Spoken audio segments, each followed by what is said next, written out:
My little brother, we appreciate you doing this interview with us. Can you tell me your name, please? My name is Larry Crowder III. Larry, did you grow up around here? No, sir. I grew up in Charlotte, North Carolina, East Side. East Side? That's a pretty rough neighborhood, ain't it? I mean, it's home. You learn to adapt, and it could be depending on how you move. I used to work over in Charlotte a number of years, so I kind of don't know Beatty Road and all that stuff. I'm kind of familiar with there. Sport and all that. Yeah, Beatty's a pretty rough area. Deep history. Larry, was you loved as a child? Yeah, I was very loved as a child. I had my mom. I had my whole family really though. My mom and my dad's side. But my mom, she really stuck to me like glue. Made sure I didn't want for anything, and she didn't have much herself, but she made sure I didn't go without. I was always clean. She always took my baths every day, all day. Clean clothes. I always smelled good. Your mom and dad still alive? Yeah, my mom and dad still alive. You said got siblings? Yeah, I got siblings. I got a older brother that I met when I was 29, but we the same age, but he older than me. His birthday January 29th. My birthday May 19th. So I thought I was the oldest, but I really got a big brother. Then I got a little sister named Kristen on my dad's side. I got a sister named Layla on my mama's side. And I got my baby sister, Mia, on my daddy's side. Are you married? Got kids? I'm not married. I got a little girl, Lanaya. Shout out to you. I've been searching for you my whole life, My daughter, she's 12. I met her when she was 3. And then I met her again when she was 7. I ain't seen her since. We both broke down and cried the last time we seen each other because we both knew we didn't know the next time we was going to be able to see each other. Well, you carry yourself well. But that's because my mom, she raised me a certain way. She raised me to have manners, yes sir, no sir. She raised me to treat women with respect, you know what I'm saying? Don't go in no female purse, open the doors from women, you know what I'm saying? And generally, like, protect, always respect women. And carry myself with Guinness. She taught me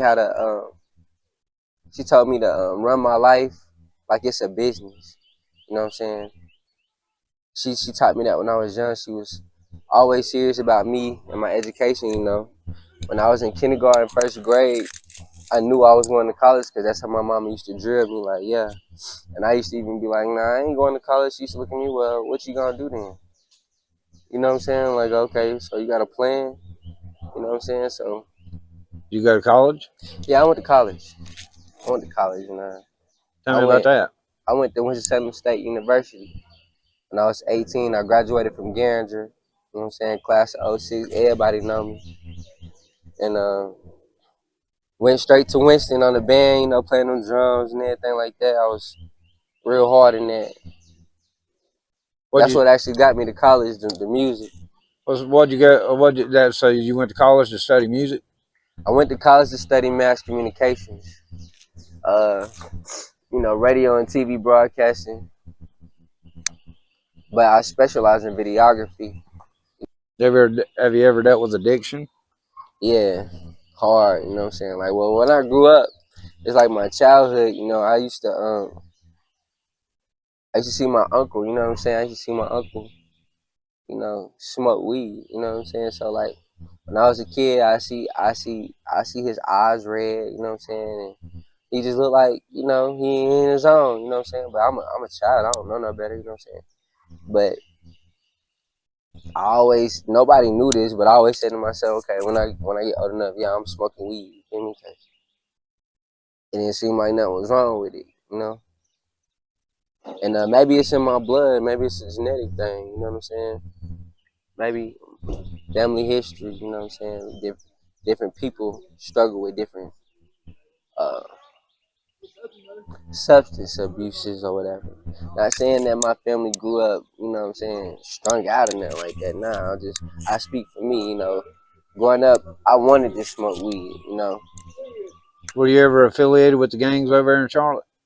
I I really would not like to say completely, you feel me, because you know they know me. You know what I'm saying? It's like people that's gonna see this, they gonna already know the answer to that question without me having to say it. You know, so. But as of right now, you know, I'm 35 years old. I promote myself as a man and anything that comes with that. You know, uh, my only enemy a lot of times would be myself. You know what I'm saying? I only compete with myself. You know what I'm saying? I have to, yeah, man. I was deep in the streets, man. Everybody know about me. I done got, you know, somewhat famous off my sins in a way. You know, put on the news. You know what I'm saying? Anything in the street, they know I done did it. You know what I'm saying? They know I did it. I ain't gotta. You know. When I first met you, you came out to the homeless community here in Gaston County. How did you get out here? What were the circumstances that led up to that?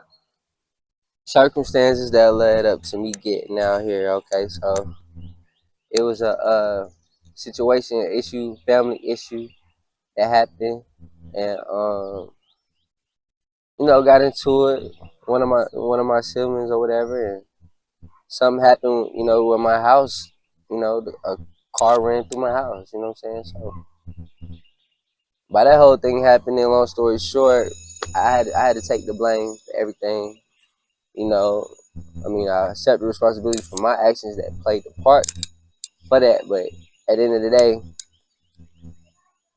all the pillars in my family, you know what I'm saying, they point the finger at me because I guess at the end of the day, um, they know I'm a leader. They know I'm, you know, supposed to be responsible and handle things a certain way. So when things go bad, you know, yeah, I take the blame for it. I have to, you know. Who else is gonna step up and claim responsibility for their actions, you know? I'm usually the one that has to do that. It's just one of those things where I could have saw it coming from anywhere else, but I made a major mistake, and the cost is it cost me a lot. But I got my life. I'm not in jail. You know what I'm saying? I got my every everybody that ain't dead is still alive. You see what I'm saying? So long story short, so my house was a bando. You know what I'm saying? My mom get relocated. My sister get relocated, but I'm the only one that really ain't really got nowhere to go. You know what I'm saying? So, and my mom was never like, okay, go get your own. You know what I'm saying? Like, because I was always scared. You know, I go out on my own, get in trouble. You know what I'm saying? I'm traumatized about it. You know what I'm saying? So now my mom on me hard, like, bro, you got to get out. You got to get out because of the business and everything that's going on with getting the house fixed and stuff like that. So, boom. So now I finally, you know, what's gonna make my mom happy is if I leave the house alone and go on my own, you know, find my way. And they like, and I'm telling them like I don't got nowhere to go, I don't know what to do, and they like, you'll figure it out. I believe in you. And so now I got a tent, but I ain't got nowhere to stay, and I got my bags, and I ain't got nowhere to go. So I tell my manager pick me back up. I go back to work. Went right back to work. Got off at 9. Got dropped off, and then the next day I tried to go to the Salvation Army one more time, but my driver. You know, I got a driver from a Tipsy ride, you know what I'm saying? They was like, hey, I wanna you know, Salvation Army, they ain't gonna take you, man. They not gonna help you, man. I know a place that'll help you. It's this man named Pastor Moses at this church, and he helped people. You know what I'm saying? He helped people get their life together, get off the streets, and so I'm thinking, okay, take me there. You know what I'm saying? So she pulls up, take me there, and then take me here rather. That's when I met you. You know what I'm saying? She introduced me to you, and you asked me did I have a tent? I was like, yeah. You know what I'm saying? I got a tent. You're like, all right, well. And you introduced me to, you know, one of the guys that keep up with the grounds around here, and he showed me my spot.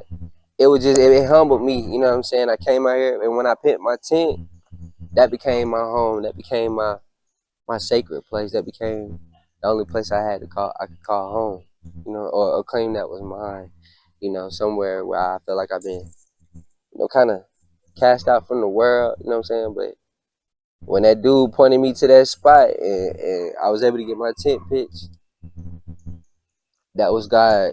To me, I felt like that was God giving me my first step in redeeming myself. And I didn't know the journey that I was about to be on, but I'm glad I came out here because since I've been out here, I had time to build like my self character, you know, my character reflection, building character out here. You got to be strong to be out here with all different types of people going through their own stories and struggles and ups and downs, and it's just like you be out here long enough, you know they become family. You know you stay away from who you got to stay away from, but it's good to have people to watch your back and you watch theirs, because at the end of the day, while we out here living like this, it's really about survival. You know what I'm saying? It was dangerous. I ain't gonna lie, it was dangerous. You know what I'm saying? You gotta be on your, you know what I'm saying? You gotta be smart out here. You know what I'm saying? But like I said, I got God protecting me. You know what I'm saying? He really don't put me through more than I can bear for real. You know, I can sit here and tell y'all the horror stories and all that, but I'm not gonna do that. You know, all I'm gonna say is I use this place to my best advantage. For me, spiritually, I'm not focused on who the pastor is and what he got going on in his personal life, or the next man for that matter. I came out here for my own purpose, to save my life. You know what I'm saying? In my mind, I'm living out here at a church. It don't get no better than that. I'm living in heaven. I can go to church. I can wake up and walk into church and nobody look at me like I'm crazy. See what I'm saying? I fell in love with that. I was so stressed out and mentally just through with everything. And I came out here, and like my second night out here, it was a whole lot of thunder, rainstorm, and lightning. And I slept with my face to the ground in the tent, you know what I'm saying? To the earth. Feel me?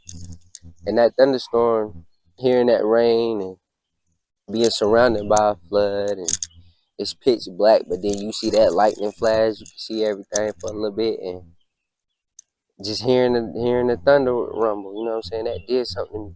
That supernaturally took away all the stress and a lot of pain out of my heart. It was like medicine.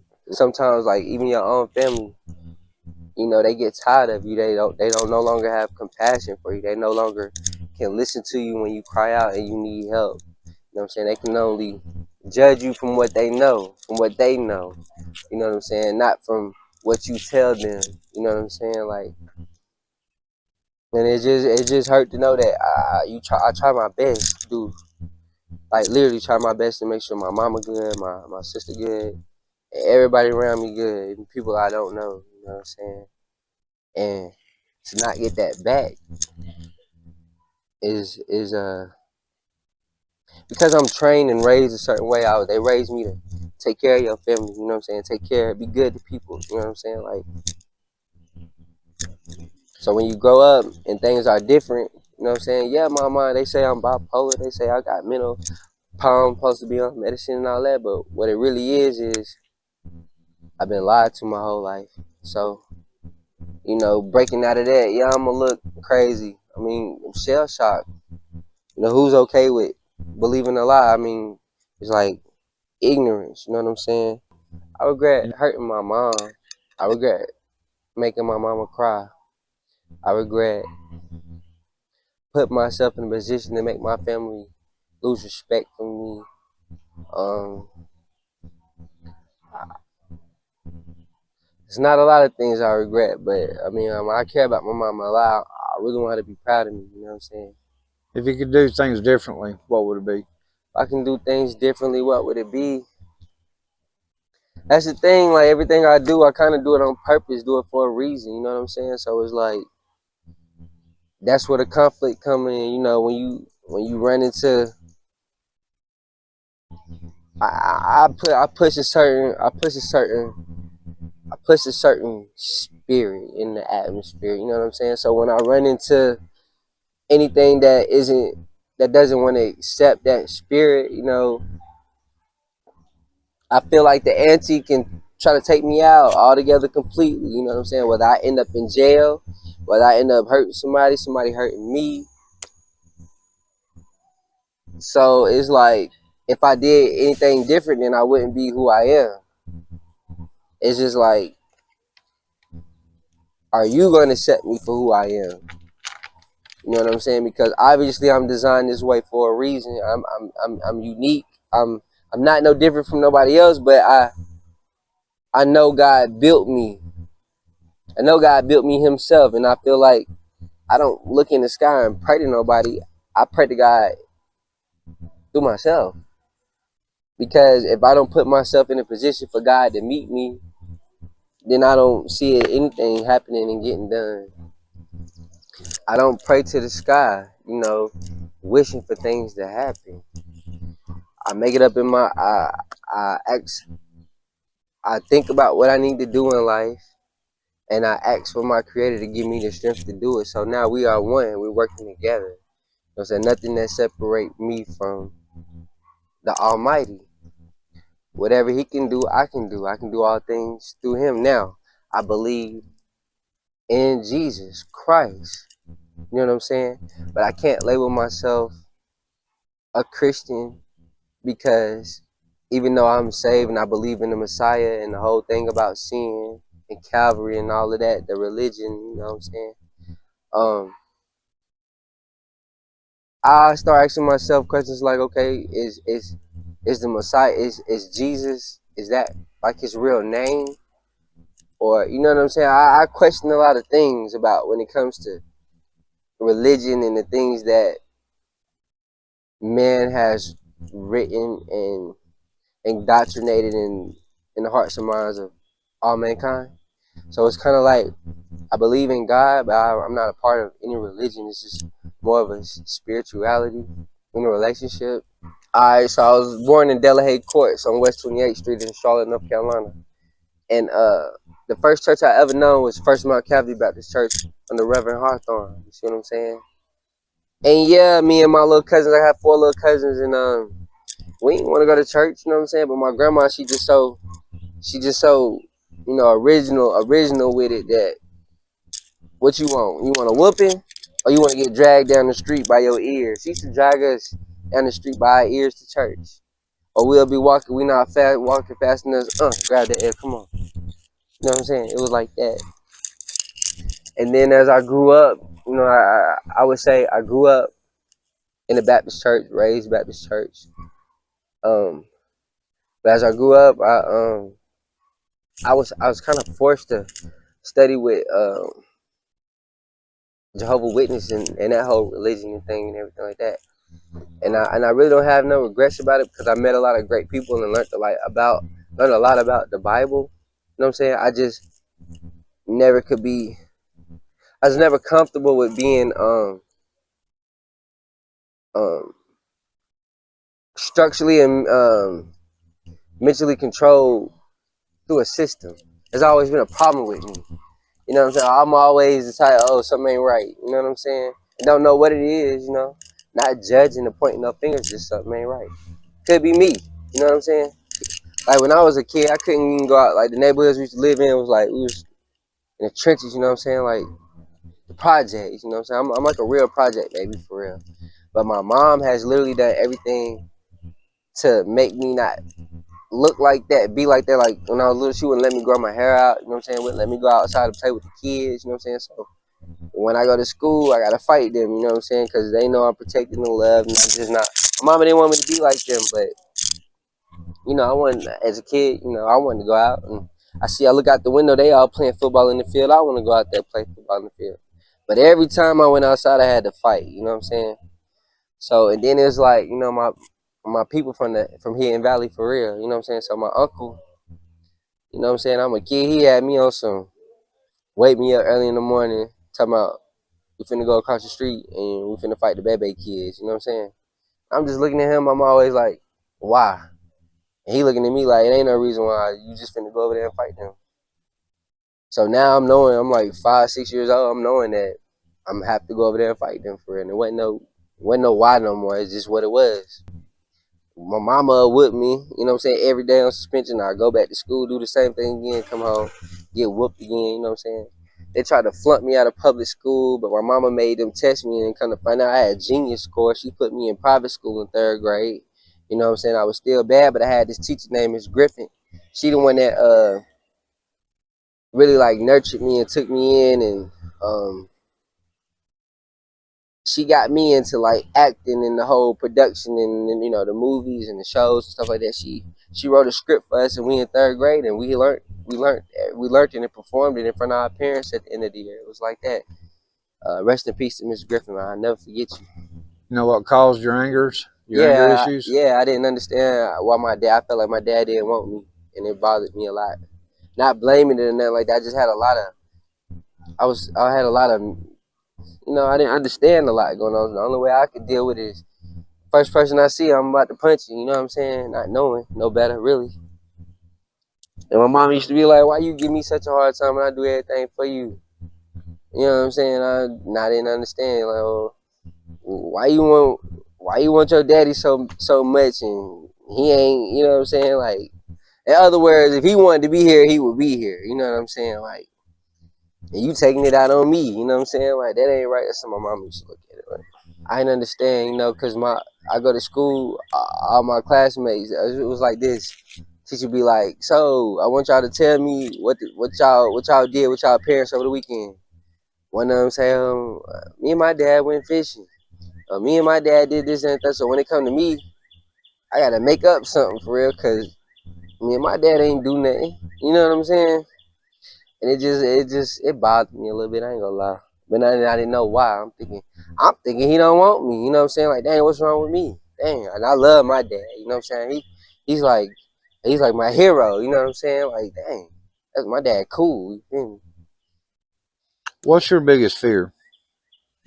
My biggest fear is to totally throw away the life that God gave me, mess up everything that God want me to be, and I don't want the enemy, whether that be the devil or whatever. I don't want that to win. So my biggest fear is losing this fight. You know what I'm saying? I don't want. My biggest fear is people that swear they love me and really don't. You know what I'm saying? Showing up at my funeral acting like they really did love me. You know what I'm saying? Because while you alive, it's like you made me feel like you wanted me dead. You know what I'm saying? So I don't want you showing up at my funeral talking about you love me and I was this and that. Cause I'm here now, and Where you only thing at? you can do is tell me to go get some medicine. I'm bipolar. I want to make the most. I want to make the most out of the opportunity. I want to do exactly what God wants me to do. I want to do exactly what I'm born to do. I don't want to do nothing outside of my purpose. Cause I feel like my life, my peace, my everything I'm looking for, searching for out here, is found in my purpose. And I know I need God to help me stay in my purpose. I'm facing 100 years right now. And everything that you have endured up to this point is going to bring you to a place of understanding God in a way that you could have never learned Him any other way. The closeness, the relationship, the voice of God, the touch of God, the smell of God, the Shekinah glory. Everything that you have gone through in your life is actually, if anything had been any different, it would have hindered the way that you're going to know Him. Like me, I was out here because I knew I ain't had nowhere else to go, but I also knew I wanted to use every resource I could to make my way out. This was my start on building my life up for myself. Something I never had to do before. I always took care of my family my whole life. You know what I'm saying? Felt like I owed them that. You know what I'm saying? Situation happened where now I don't have anybody but me and God for real.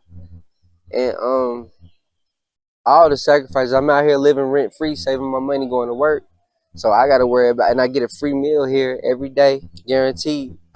You know what I'm saying? So I gotta worry about my shower. I gotta worry about my ride to work. I gotta worry about when I go eat late at night, whatever. You know what I'm saying? Like I have to take care of myself, but God giving me everything that I need. I got people all through here I can pull up on, check on. It's like I feel like I'm a light. You know what I'm saying? I'm a light in a world of darkness, and I have to inspire people. I have to give somebody something to smile about, something to believe in.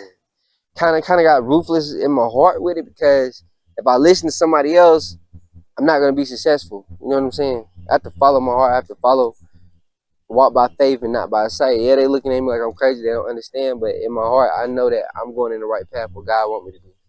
My advice for young people, the next generation coming up, is like, I know you think, you know what I'm saying, you might know it all, but judging from experience, I know I don't look like it, but I'm 35 now, so it's like at 21, I thought I knew it all, and you couldn't tell me nothing. But now that I'm at 35, I realize I thought I knew, you know what I'm saying, because if I did, I wouldn't have made them mistakes. So if you got somebody that's older than you that you can look up to, and they're trying to tell you the right thing to do, and you believe in your heart, and then if you want to do the right thing for yourself, it's okay to listen to somebody older than you that's guiding you in the right direction. It doesn't take nothing away from you, um, and respect goes a long way. You know what I'm saying? If you don't have something, it's better to ask somebody for it than just to take it. You know what I'm saying? They might say no, but at the end of the day, you're gonna be respected for that in the long run. I want to say shout out to everybody that believed in me. I want to say shout out to my auntie Shayna. You know what I'm saying? Shout out to Tipsy Ride. They've been with me through this whole journey. You know what I'm saying? They picked me up a lot of times I was stranded. You know what I'm saying? For the low. So, and thank you for the church, and you too, Pastor Wilson. You know, for um setting me on my way. He was the first one I met when I got here, and I took off from there. You know what I'm saying? And I'm thankful for this church in St. Paul. I got a St. Paul Baptist Church at home. You see what I'm saying? I was in preschool. You know, it's in North Charlotte. I was in preschool with, so this is like, it remind me of my childhood. You know, 3 years old. I still remember that. What I would just you? want to say thank you to everybody that believed in me for real, and even thank you for the ones that hated on me so bad, that inspired me to be so great.